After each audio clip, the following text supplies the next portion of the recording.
ಒಂದು ಆನೆ, ಇನ್ನೊಂದು ಹಾವು, ಇನ್ನೊಂದು ಜೇಡರ ಹುಳ. ಆ ಜೇಡರ ಹುಳ ಯಾವ ವೇದವನ್ನು ಓದಿತ್ತು? ಆ ಹಾವು ಯಾವ ಶಾಸ್ತ್ರವನ್ನು ಓದಿತ್ತು? ಆ ಆನೆ ಯಾವ ವಿದ್ಯಾಭ್ಯಾಸ ಮಾಡಿತ್ತು? ಇನ್ನೊಬ್ಬನಿದ್ದಾನ ಅಲ್ಲೇ, ಯಾರು? ಜೇಡರ ಹುಳು, ಬೇಡರ ಮನುಷ್ಯ. ಅವನಿದ್ದಲ್ಲ, ಬೇಡರ ತಿಮ್ಮ ಕಣ್ಣಪ್ಪ. ಅವನು ಯಾವ ಶಾಸ್ತ್ರವನ್ನು ಓದಿದ್ದ? ಯಾವ ಮಂತ್ರವನ್ನು ಜಪ ಮಾಡಿದ್ದ? ಯಾವುದೂ ಇಲ್ಲ. ದೃಢವಾದಂತ ಭಕ್ತಿ, ದೃಢವಾದಂತ ವಿಶ್ವಾಸ, ಅದಾಢ್ಯತೆ ಇದೆಯಲ್ಲ, ಅದೊಂದೇ. ಅದಕ್ಕೆ ಒಂದು ಕಡೆಗೆ ಕೈವಾರದ ನಾರಾಯಣ ಪ್ರತಾಪನವರು ಅಂತಾರೆ, ಮೂಢ ಭಕ್ತಿ ಚೇತ ಮುಕ್ತಿ ಕಾಲರು. ಮೂಢ ಭಕ್ತಿಯಿಂದ ಮುಕ್ತಿ ಉಂಟು. ನಾನು ಬಿಡಲಿಲ್ಲಪ್ಪ, ನೀನು ಎಲ್ಲೆಲ್ಲ ಸೇರಿರು. ಇವತ್ತು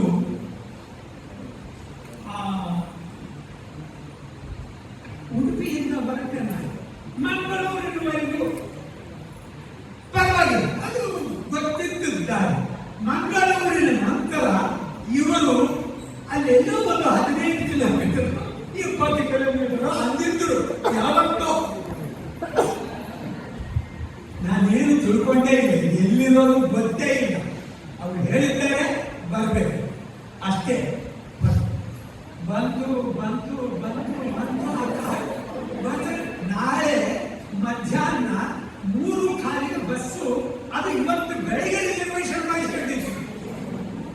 ಇಲ್ಲಿಗೆ ಬರೋಷ್ಟೊತ್ತಿಗೆಲ್ಲ ನಾನು ಅನ್ಕೊಂಡಿದ್ದು ಏನು ಅಂದ್ರೆ, ಆ ರಿಸರ್ವೇಶನ್ ಕ್ಯಾನ್ಸಲ್ ಮಾಡಿಕೊಂಡೇ ತಿರ್ಬೇಕು ಅಂತ. ಯಾವಾಗ ಇಲ್ಲಿ ಕಾರ್ಯಕ್ರಮ ಮುಗಿಸ್ಕೋಬೇಕು, ಯಾವಾಗ 3 ಕಾಲಿಗೆ ನಾನು ಮಂಗಳೂರಿಗೆ ಸೇರ್ಕೋಬೇಕು? ಸಾಧ್ಯತೆ ಇಲ್ಲ. ನೀನು ಎಲ್ಲೇ ಇರು, ಎಷ್ಟು ಅಡವಿಯಲ್ಲೇ ಇರು, ಎಷ್ಟು ಕಾಣದ ಜಾಗದಲ್ಲಿ ಇರು, ಎಷ್ಟು ಕಷ್ಟವಾಗಿ ಸೇರತಕ್ಕಂಥ ಜಾಗದಲ್ಲಿರು, ನಾವು ಬಂದೇ ಬರ್ತೀವಿ ಅನ್ನೋ ದೃಢವಾದಂತಹ ವಿಶ್ವಾಸದಿಂದ ಎಲ್ಲವನ್ನು ಬಿಟ್ಟು ನೀವು ಇಲ್ಲಿಗೆ ಬಂದಿದ್ದೀರಿ. ನೋಡ್ಬೇಕು, ನಿಮ್ಮನ್ನು ಹುಡುಕಿಕೊಂಡು ನಾನು ಬಂದಿದ್ದೀನಿ. ನೋಡಿ, ಇದೇ ನಾವೊಂದು ಉದ್ಧಾರ ಮಾಡಿದ್ದೇವೆ ಅನ್ನೋ ವಿಶ್ವಾಸ ಇಲ್ಲಿಗೆ ಬಂದ ಮೇಲೆ ಹೋಗ್ಬೇಕಾ? ಹೋಗಬೇಕು ಅಷ್ಟೇ. ಇದೊಂದೇ ದೃಢವಾದ ವಿಶ್ವಾಸ. ನಿಜವಾಗಿ ಭಗವಂತನನ್ನ ಬೇಕಾದ ಜಾಗ ಅಂತ ಇಲ್ಲಿಗೆ ಬಂದ ಮೇಲೆ ನಮಗೆ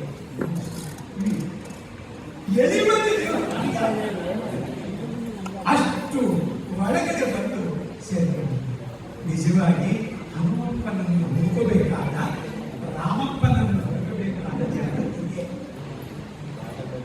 ಅವನ ಹೆಜ್ಜೆಯ ಗುರುತುಗಳು ಇದ್ದವನ್ನ ಎಲ್ಲೋ ಅಯೋಧ್ಯೆಯಿಂದ ಎಲ್ಲೋ ಲಂಕೆಯ ತನಕ ಸಾಗಿದ ಅವನ ಹೆಜ್ಜೆಯ ಗುರುತುಗಳು ಬಿದ್ದಂತ ಅದ್ಭುತವಾದ ಜಾಗ.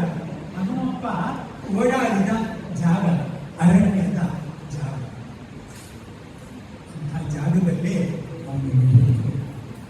ಇಲ್ಲಿ ಒಂದು ಸಿನಿಮಾ ಇಲ್ಲ, ಇನ್ನೊಂದು ದೊಡ್ಡ ಹೋಟೆಲ್ ಇಲ್ಲ, ಒಂದು ಎಂಟರ್ಟೈನ್ಮೆಂಟ್ ಇಲ್ಲ, ಅದೇನೋ ಮಾಲು ಅಂತ ಇಲ್ಲ, ಮಾಲ್ ಅಮ್ಮ ಇದ್ದಾರೆ.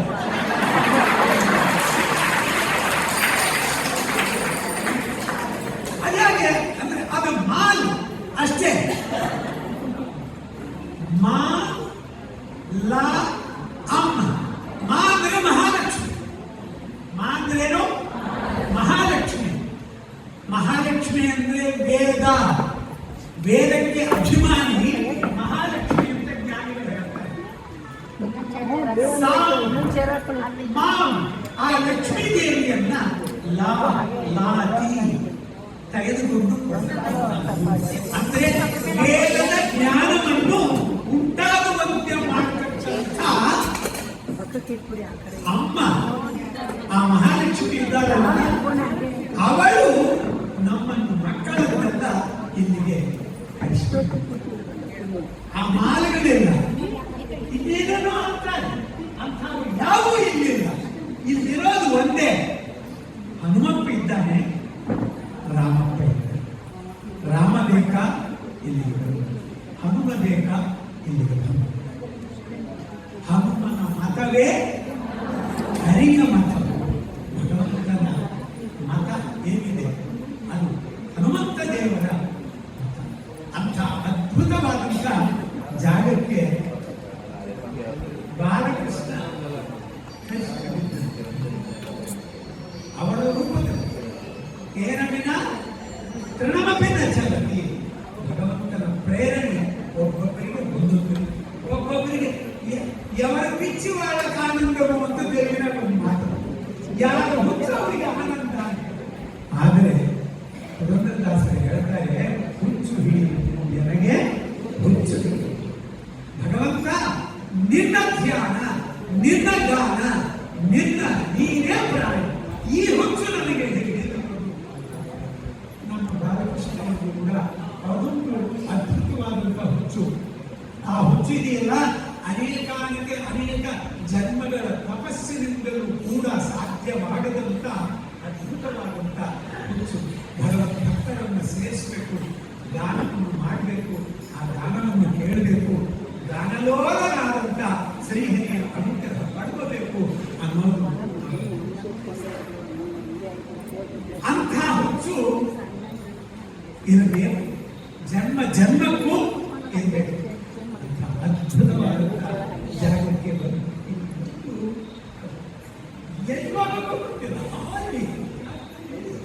ಎಲ್ಲಿಗೆ ಹೋಗ್ಬೇಕು ಗುಡಿ ಅನ್ಕೊಂಡು ಎದುರಿಗೆ ಕಾಣುವುದೇ ಮಾರುತಿ ಗುಡಿ. ಆ ಮಾತಿಗೊತ್ತು ನಿಜ. ನಂದೆ ಬರುವಾಗ ಸಣ್ಣಗೆ ಗಾನ ಕೇಳ್ತಾನೆ,